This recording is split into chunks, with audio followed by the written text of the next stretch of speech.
Hello दोस्तों, मैं सुभय कुमार। दोस्तों 65th बीपीएससी मेंस के लिए जो दोस्तों हम क्विक रिवीजन ला रहे हैं, उसमें आज अब दोस्तों कोविड-19 भारत, बिहार एंड डब्ल्यूएचओ के बारे में है जो बात करेंगे और एक कंसाइज करने की कोशिश की है कि आपको एग्जाम में है जो कम से कम कम समय में है जो आप इसको एक पूरे चैप्टर्स को एक आप है जो क्विक रिवीजन कर लें, ताकि जो आपको एग्जाम में समस्या ना हो। दोस्तों जो 65 दे रहे हैं या 66 दे रहे हैं उनके लिए भी इम्पोर्टेंस है। तो दोस्तों भारत सरकार ने जिस प्रकार से अभी कोविड-19 के वैक्सीनेशन के बारे में है जो 30 करोड़ लोगों को देने की बात किया है, जिसमें है जो फर्स्ट में है जो डॉक्टर, नर्सेज और जो सीमा पर तैनात है पुलिस, उनको है जो फर्स्ट बार दिया जाएगा। और फिर है जो 50 वर्ष के एज है जिनका, उनको है जो दिया जाएगा। और इसी तरह से दोस्तों 4 चरण में है जो बांटने का प्रयास किया, जिसमें जो 30 करोड़ लोग पूरे होते हैं। तो इसके लिए पूरा एक दोस्तों ईवी नेटवर्क बनाया है, इलेक्ट्रॉनिक वैक्सीन इंटेलिजेंस नेटवर्क। जिस प्रकार से भारत में चुनाव कराए जाते हैं उस प्रकार से है जो दोस्तों कोरोना के वैक्सीन के डिस्ट्रीब्यूशन के लिए राज्य सरकार के साथ 3 स्तरीय है जो एक डिस्ट्रीब्यूशन पैनल बनाया है। उसमें राज्य स्तरीय, जिला स्तरीय एंड है जो प्रखंड स्तरीय, इस पे है जो बात करने की कोशिश की है। और जो गाइडलाइंस है दोस्तों भारत सरकार का, इसके अनुसार है जो हर एक राज्यों को एक सीमित मात्रा में, जहां पर है जिनकी ज़्यादा जनसंख्या, उस आधार से है जो भी डिस्ट्रीब्यूट किया जाएगा। तो दोस्तों आज हम बात करेंगे कोविड-19 से रिलेटेड, हम इसकी थोड़ी समीक्षा करते हैं इस पे क्या चीज़ है। तो कोविड-19 के बारे में आप जानते हैं दोस्तों कि सबसे पहले है जो हिस्ट्री लिखने की ज़रूरत नहीं है दोस्तों कि बिफोर वुहान लैब से हुआ था, फर्स्ट डी वागलिंग डॉक्टर थे, वो सब चीज़ लिखने की कोई ज़रूरत नहीं है।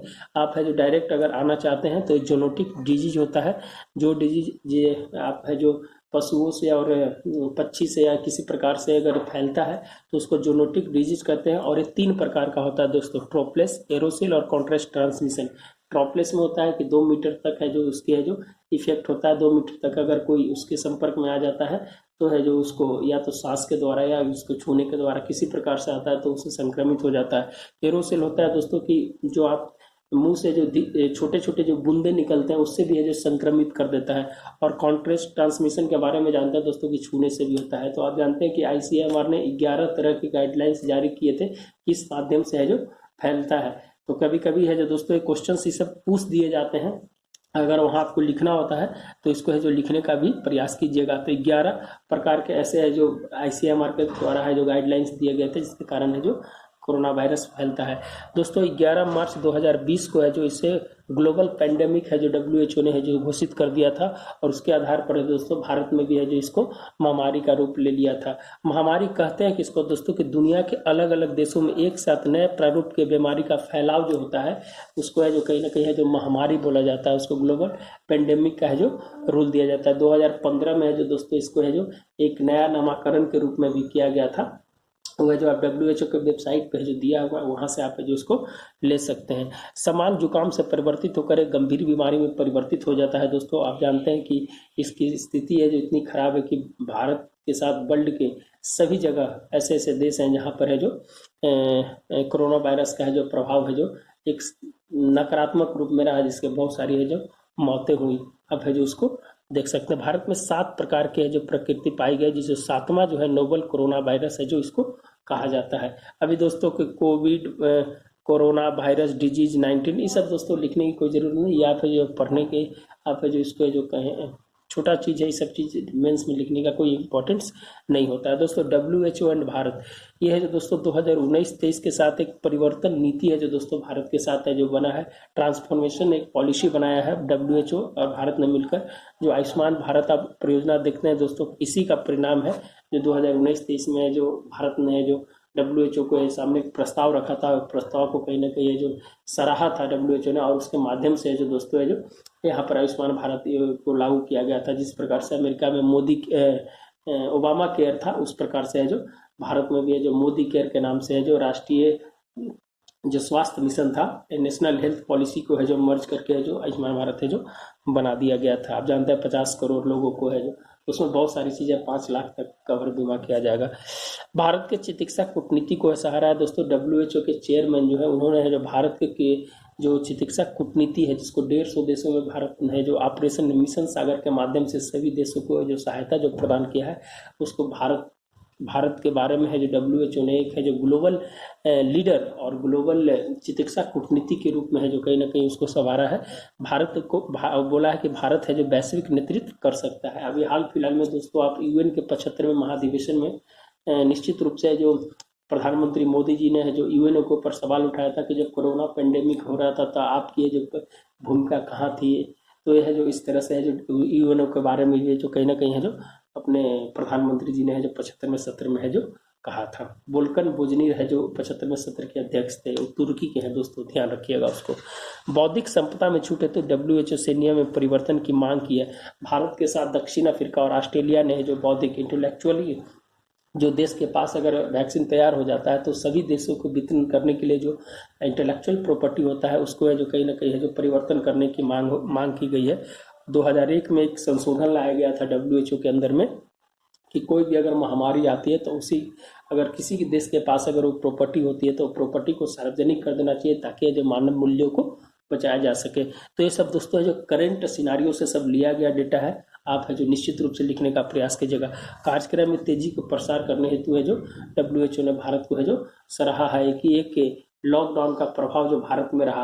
आप जानते हैं दोस्तों कि जो 21 दिन का जो लॉकडाउन फर्स्ट बार लगाया गया था, इसके पीछे कारण है कि 14 दिन जो होता था अगर कोई संक्रमित हो जाता था तो उसके रिकवर के लिए, और 7 दिन है जो वायरस है जो उसको खत्म करने के लिए, तो 14, 7, 21 दिन, इसीलिए फर्स्ट बार है जो 21 दिन उसको रखा गया था। तो दोस्तों ये भी है जो कहीं कोई क्वेश्चन है जो पूछा जा सकता है तो ध्यान रखिएगा।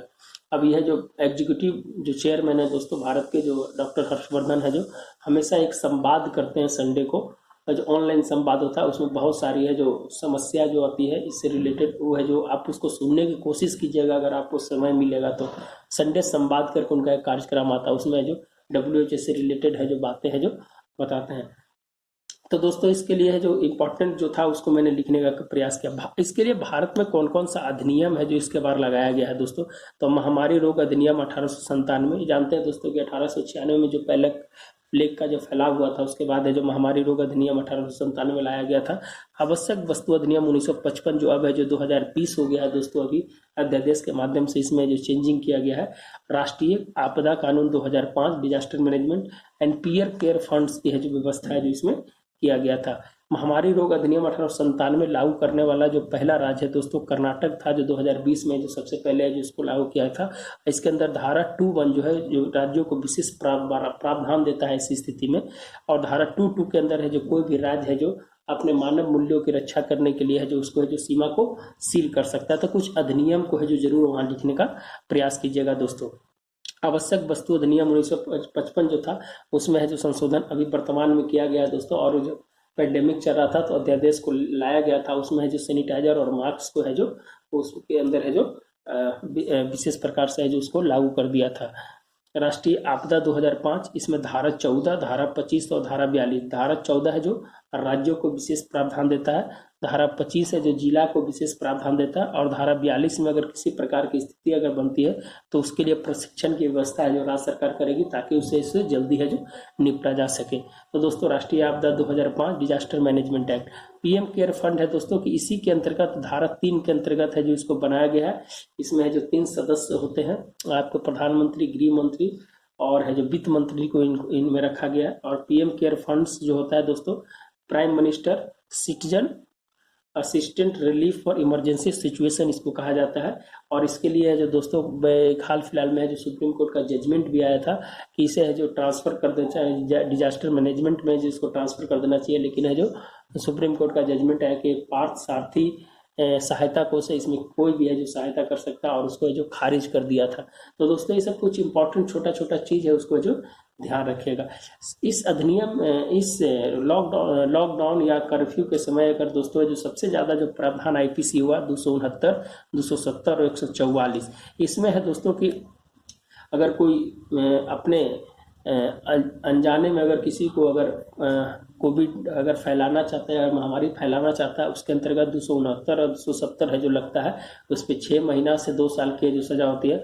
और धारा 144 तो जानते हैं दोस्तों, और कर्फ्यू भी है जो जानते हैं। तो ये सब चीज़ है, ये सब चीज़ ध्यान रखिएगा कि कर्फ्यू और लॉकडाउन और A144 क्या है, इस सब चीज़ को आप है जो बेसिक रूप से समझने की प्रयास कीजिएगा कि कौन डिस्ट्रिक्ट मजिस्ट्रेट लगाता है, कौन एग्जीक्यूटिव मजिस्ट्रेट लगाता है। आप है जो छोटी छोटी चीज़ें, इसीलिए मैंने है जो लिख दिया था। ठीक है दोस्तों, कोरोना से प्रभावित सबसे इंपॉर्टेंट चीज़ है दोस्तों कि आपको लिखने के लिए जो है यहाँ पर है जो डेटा आपको बहुत इंपॉर्टेंट मिलेगा। जो कोरोना से प्रभावित है, जो रोजगार खोने से गरीबी सबसे इंपॉर्टेंट है दोस्तों। उसके बाद खाद्य असुरक्षा और पोषण संबंधी समस्या है जो सबसे ज़्यादा है जो प्रभावित किया है दोस्तों।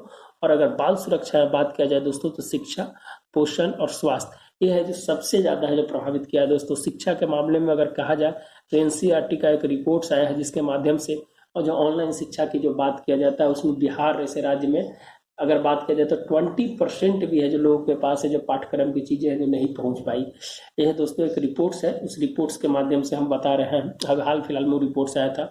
दूसरी चीज़ है कि दोस्तों अगर गरीबी अगर बढ़ेगी, खाद्य सुरक्षा बढ़ेगा, तो पोषण की समस्या है जो निश्चित रूप से बढ़ेगी। इसीलिए मिड डे मील योजना को है जो जल्दी से लागू करने का प्रयास किया गया था कि ताकि है जो कुपोषण की समस्या से दूर किया जा सके और महिलाओं से जो महिलाओं की जो स्थिति थी उससे है जो निपटा जा सके। तो टीकाकरण है जो दोस्तों है जो प्रभावित हुआ, करीब 8 करोड़ बच्चों का है जो टीकाकरण प्रभावित हुआ। अगर इसका एक लॉन्ग टर्म इफेक्ट देखा जाए दोस्तों, तो इसका है जो बहुत बड़ा इफेक्ट होगा। अगर आज जिनको टीका नहीं पड़ा है वो है जो निश्चित रूप से उससे प्रभावित होंगे। और बिहार में जानते हैं दोस्तों कि पूरा टीकाकरण का जो प्रभाव है, ये जो टेक्निकली रूप से है जो बिहार करता है, गूगल सीट एक है उसके माध्यम से है जो उसमें डेली है जो रिपोर्ट्स भेजा जाता है बिहार के अंदर में। आप है जो टीकाकरण 12 तरह के टीकाकरण होते हैं, तो उस पर जो ध्यान रखिएगा। कृषि तो निश्चित रूप से दोस्तों है जो कहीं ना कहीं है जो पॉजिटिव में रहा, MSME सेक्टर निगेटिव में रहा और सेवा सेक्टर है जो निगेटिव में रहा। जानते हैं कि शिव से लेकर हवाई जहाज तक बनाने वाली जो कंपनियां बंद हो गई थी, ऑटोमोबाइल सेक्टर जीरो हो गया था। अभी हाल फिलहाल में दोस्तों एक रिपोर्ट्स आया है कि परचेजिंग इंडेक्स है जो पिछले 13 साल के एवर में सबसे ज्यादा है जो परचेजिंग इंडेक्स है जो इस बार रहा है, और धीरे धीरे है जो पटरी पर आ रही है। लेकिन दोस्तों ये निश्चित रूप से कोरोना से प्रभावित अगर बात को अगर पूछा जाए तो इस सब चीज को जरूर लिखिएगा। जीवन के सुधार की संभावना में दो बात आई है, कहीं पॉजिटिव इफेक्ट पड़ा है तो कहीं निगेटिव इफेक्ट पड़ा। अगर पॉजिटिव की बात किया जाए दोस्तों, तो पर्यावरण सुरक्षित, सामाजिक समुदाय को बढ़ावा दिया गया है, तकनीकी को बढ़ावा दिया गया है दोस्तों। आप तकनीक के अगर मान लीजिए कि तकनीक नहीं रहता तो आप है जो ऑनलाइन पढ़ाई नहीं कर पाते, ऐप नहीं रहता तो आप है जो बहुत सारी जानकारियाँ है जो आपकी प्राप्त नहीं हो पाती। शिक्षा का हो गया, स्वास्थ्य हो गया, टेली मेडिसिन हो गया, तो बहुत सारी जो समस्या है। जो अंतर्राष्ट्रीय संवाद की बात किया जाए तो है जो तकनीक के माध्यम से कहीं ना कहीं है जो इसको हुआ। गूगल मीट हो गया दोस्तों, आप है जो जानते हैं गूगल मीट के माध्यम से लोग है जो मीटिंग कर रहे हैं, वर्क फ्रॉम टू होम है जो कर रहे हैं।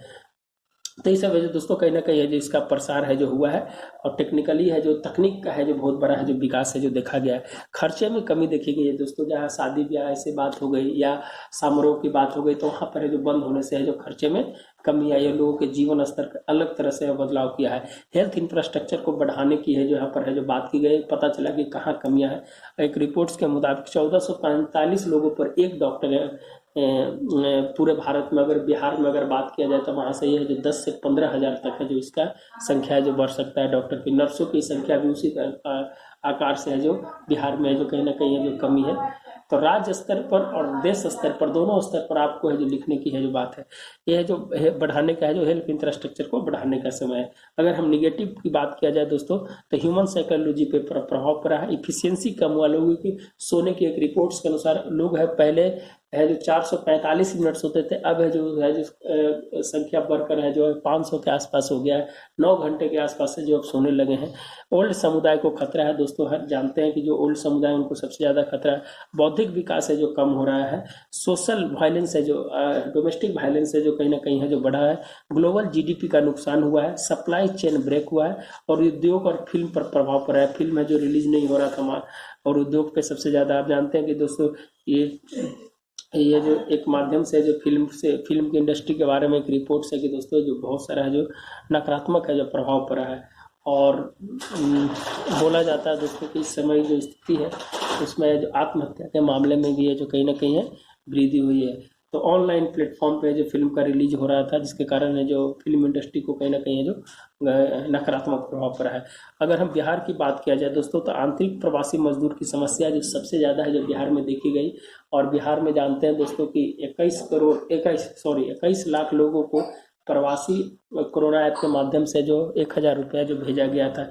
एसओपी का निरंतर बदलाव, जो स्टैंडर्ड प्रोसीजर था दोस्तों, उसको डेली बदलाव करने के माध्यम से, या गृह मंत्रालय की बात किया जाए, बिहार राज्य की बात किया जाए, उसमें जो कहीं ना कहीं जो मिसअंडरस्टैंडिंग के चलते जो समस्याएं जो ज़्यादा बढ़ी थी, हेल्थ, सोशल और पुलिस, ये तीनों है जो आपस में कम्युनिकेट नहीं कर पा रहे थे, जिसके कारण जो समस्या है जो और ज़्यादा बढ़ी थी।